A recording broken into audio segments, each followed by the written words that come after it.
Le Tanya d'aujourd'hui, donc nous sommes Yom Rishon, le deuxième jour de Rosh Chodesh, Aleph du mois de Elul.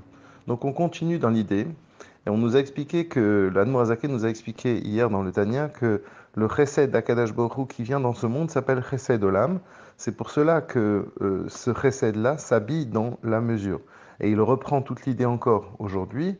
Et il nous dit, c'est pour ça que par exemple, et il donne plein de détails, il dit c'est pour ça que par exemple les tzitzit, eh bien, ils ont une mesure, les tfilines aussi, le loulav, eh bien, il faut au minimum 40 cm, la souka, il faut qu'elle ait au moins 70 cm, le chauffard, pareil, il faut qu'il y ait une mesure, il doit avoir au minimum un téphar, c'est-à-dire 10 cm, le mikvé, il doit mesurer, au moins il doit y avoir 40 ca d'eau, la même chose pour les korbanot, pour les sacrifices, il y a aussi un temps pour les sacrifices, par exemple les kevassim, c'est 1 an, les elim, c'est 2 ans, et même pour quelque chose qui pourrait sembler être normalement quelque chose sur lequel le monde tient puisqu'on dit Olam Chesed Ibané, même le monde y tient sur la bonté, ben même la Tzedaka, elle tient sur le fait qu'on doit donner, le meilleur qu'on puisse donner, c'est un chomesh, ça veut dire un cinquième de ce que l'on gagne. Normalement, on doit donner un dixième, le maaser, mais on peut aller jusqu'à un chomesh, mitzvah minamofrar, une bonne mitzvah.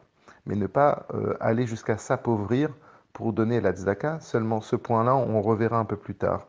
Il y a quoi dire quand même par rapport à ça.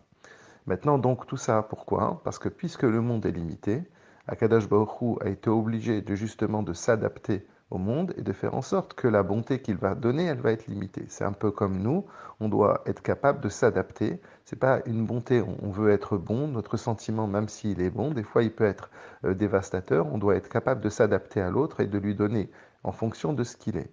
Donc ça s'appelle Chesed Olam. Et tout ça, c'est grâce à ça que le monde vit. En d'autres termes, il y a 613 mitzvot, comme on l'a dit, le corps est comparé de 613 membres. Cette lumière, cette vie d'Akadash Baruch Hu, cette bonté, ce chesed, il va s'étendre jusqu'à nous. Nous, on appelle ce chesed la gentillesse, le bonté, mais en vérité, c'est la vie d'Hachem.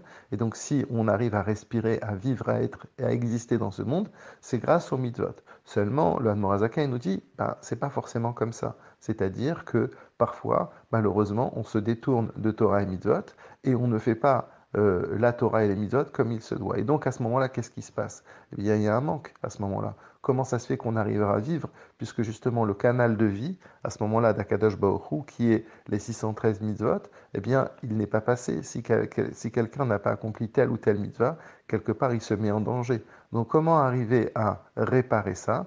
Qu'est-ce qu'il faut faire? C'est pour ça qu'il dit qu'il y a un deuxième chesed, un chesed qui est plus grand. Ça veut dire quoi qu'il est plus grand? C'est-à-dire un chesed qui n'est pas limité.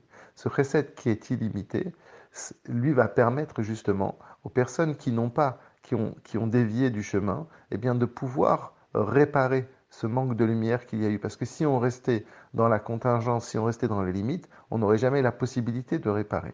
Donc à ce moment-là, ça s'appelle un Rav Chesed, un grand Chesed. En vérité, c'est quoi? C'est la voda des Baal Teshuva.